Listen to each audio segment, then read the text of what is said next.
क्या खत्म हो जाना चाहिए इनकम टैक्स भारत में? टैक्स देने वालों की संख्या भारत में इतनी कम क्यों है? संसद भवन में बैठे 1/3 सांसद क्या किसान हैं? जन्म से लेकर मृत्यु दर तक आपके ऊपर लगने वाले टैक्स का विश्लेषण जानेंगे सब विस्तार से इस वीडियो के साथ। इसी के साथ आप सभी का स्वागत है जन दर्पण न्यूज के प्रोग्राम गणित सत्ता में। मैं हूं निधि। अल्पसंख्यक किसे कहा जाना चाहिए? देखा जाए तो हमारे देश में अल्पसंख्यक उसे कहा जाता है जिसे धर्म की आजादी बहुत कम है, या यूं कहूं कि जिनकी संख्या बहुत कम है।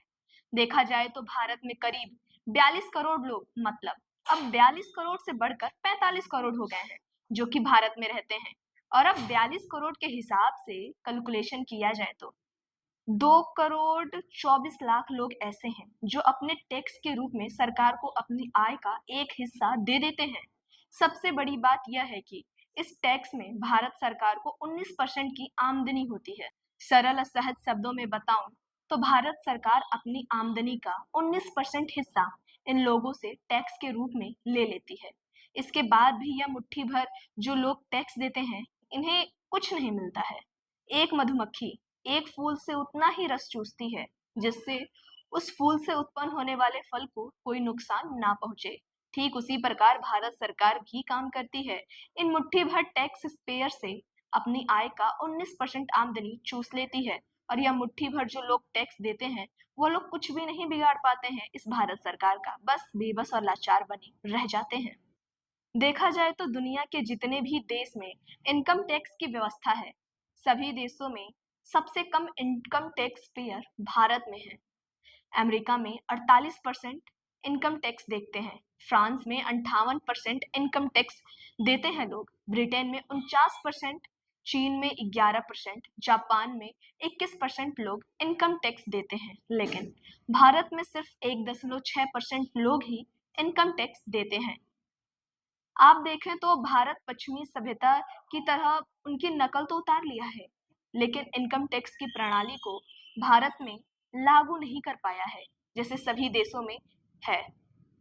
भारत में जब इनकम टैक्स की प्रणाली आई थी तो जो भारत के किसान हो उनको इससे अलग रखा गया था।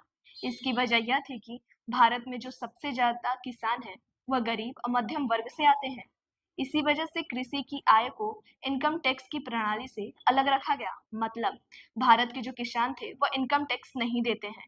इसी वजह से भारत में आज भी इनकम टैक्स देने वाले लोगों की संख्या बहुत कम है। यह बात तो बिल्कुल भी सही है कि हमारे देश में जो किसान हैं, या यूं कहूं कि जो गरीब किसान हैं या जो छोटे किसान हैं, उन्हें इनकम टैक्स के दायरे से दूर ही रखना चाहिए। लेकिन जो किसान अमीर हैं, जिनकी सालाना आय 50 लाख से ज्यादा है, वह भी इस इनकम टैक्स के दायरे में नहीं आते हैं। सोचने वाली बात तो यह है कि जो एक आम आदमी है जिसकी सालाना आय 8 लाख से 10 लाख है, वह भी सरकार को इनकम टैक्स देता है।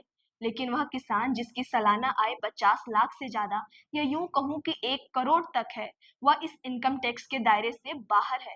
सोचने वाली बात यह है कि सरकार की इसी व्यवस्था का फायदा कुछ लोग उठाते हैं और कागजातों पर किसान बन जाते हैं। यह एक कितनी विचित्र व्यवस्था है भारत सरकार की।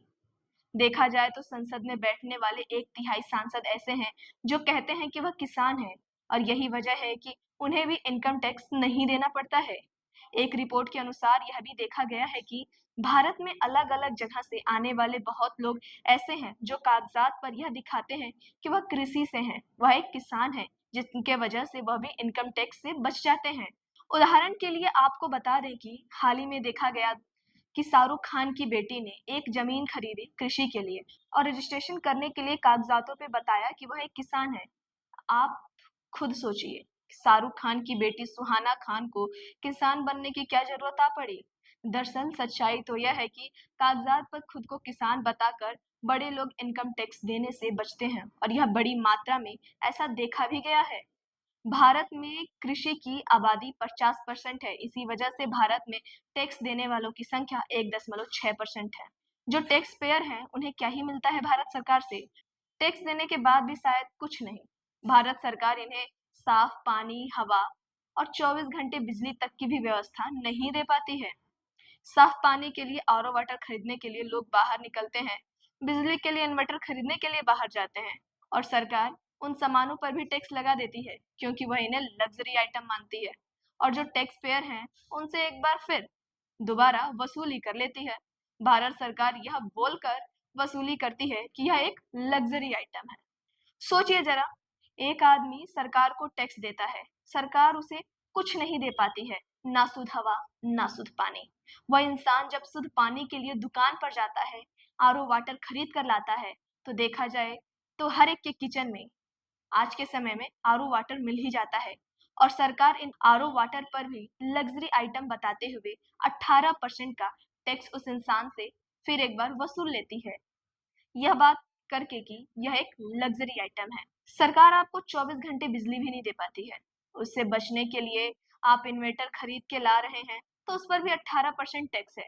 यदि आप टैक्स पेयर हैं, तो सरकार को इतना तो करना बनता है कि वह आपको साफ पानी पिला दे, साफ हवा दे दे या 24 घंटे बिजली दे दे। लेकिन उल्टा वह आपसे इन सामानों पर 18% का टैक्स लेके दोबारा टैक्स वसूली कर लेती है। यह उन लोगों के लिए अन्याय है जो एक टैक्स पेयर हैं और अपना टैक्स देते हैं। हमारे यहाँ भारत सरकार के जो टैक्स पेयर हैं, पहले अपने इनकम का टैक्स देते हैं, उसके बाद बाजार जाकर कुछ सामान खरीदते हैं तो उस सामान पर टैक्स देते हैं, शिक्षा पर टैक्स देते हैं, दवाइयों पर टैक्स देते हैं, खाने पीने वाले सामानों पर भी टैक्स देते हैं और कुछ इलेक्ट्रॉनिक के सामान खरीदने के लिए बाजार जाते हैं तो उस पर भी टैक्स देते हैं, क्योंकि सरकार का कहना है कि वह एक लग्जरी आइटम है, इसलिए उन्हें टैक्स देना पड़ेगा। और जब लोग मर जाते हैं तो कफन से लेकर लकड़ियों तक पर भी उन्हें टैक्स देना पड़ता है। और इसी तरह से यह टैक्स आपके जन्म से चलता है और मृत्यु तक आपके साथ ही रहता है और आपको टैक्स देते रहना पड़ता है। और सरकार इस टैक्स के रूप में मिले पैसे का उपयोग कहीं अच्छी जगह तो कर ही नहीं पाती है। सरकार इन टैक्स से मिले पैसे का उपयोग सही जगह करती तो शायद खुशी भी होती और सबको फायदा भी होता, लेकिन सरकार इन पैसों का उपयोग सही जगह नहीं कर पाती है। उदाहरण के लिए देखा जाए तो यूपी की सरकार ने बिहार को वर्ष 2004 में 3025 करोड़ रुपए का यह स्पेशल पैसा दिया। तो यह पैसा कहाँ से आया था? इन टैक्स पेयर से। लेकिन बिहार सरकार ने क्या किया? इन पैसों को बर्बाद ही तो किया। जरा सोचिए इन पैसों का बिहार में क्या हुआ। 1 महीने में 15 पुल ध्वस्त होकर गिर चुके हैं क्योंकि इनमें भ्रष्टाचार किया गया था। जरा सोचिए, टैक्स पेयर का जो पैसा है रोड, हाईवे, पुल आदि पर खर्च हो रहा है और वह इंफ्रास्ट्रक्चर क्या है? एक फ्रॉड, एक भ्रष्टाचार ही तो है। बिहार में जो पुल बने थे वह इन्हीं टैक्स पेयर के पैसे से बने थे और क्या हुआ? एक ही महीने में 15 पुल ध्वस्त होकर गिर चुके हैं। वह एक भ्रष्टाचार ही तो है, एक फ्रॉड ही तो है। टैक्स पेयर से लिए गए पैसे को बर्बाद ही तो किया गया था। टैक्स पेयर से जो पैसा लिया गया था वह नेता खा गए, ठेकेदार खा गए, बाकी के जो लोग हैं वह पैसे उनकी जेब में चले गए।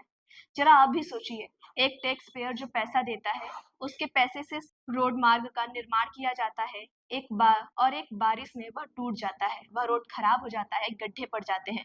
टैक्स पेयर से लिए गए पैसे से एयरपोर्ट बनता है और आपने देखा ही होगा बारिश में कई ऐसे एयरपोर्ट हैं जिनकी छतें गिर गई हैं। पुल तो आपने देखा ही होगा कि कैसे गिर रहे हैं। यह सब जो भी बनता है एक टैक्स पेयर से लिए हुए पैसे से बनता है।